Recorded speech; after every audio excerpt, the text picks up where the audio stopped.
Kumusta ka naman? Okay naman ako. Kumusta ka naman, Daddy? Ganun pa rin. Awesome, amazing, sexy.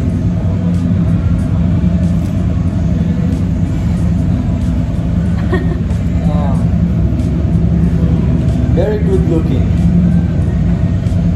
Nausap ko yung mga friends kong millionaires dito. Anong pinag-uusapan niyo, Hindi ko Daddy? naiintindihan eh, kasi English eh. Tinatry kong maka-catch up sa kanila ba. Hindi ko naiintindihan yung mga terminologies nila dito. So, hindi ka nagre-reply? Nagre-reply, sobrang minsan lang. Kumukuha lang ako ng mga information. Ayoko na mag-dada pa. Kasi nung una, dada ako ng dada eh. Mali pala yun, dapat pala humble akong dumating. Na-realize ko yun na dapat humble akong dumating. Pag nasa presence kayo ng mga millionaires, hindi peso millionaire dollar millionaires. Mga ganun. Mga more than $10 million na klase ng millionaires.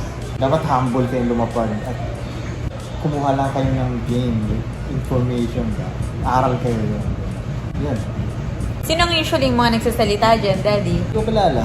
Like, no, I mean, ano sila, ay mas mayaman ba sa'yo? Or what? Meron mga mas mahirap sa akin.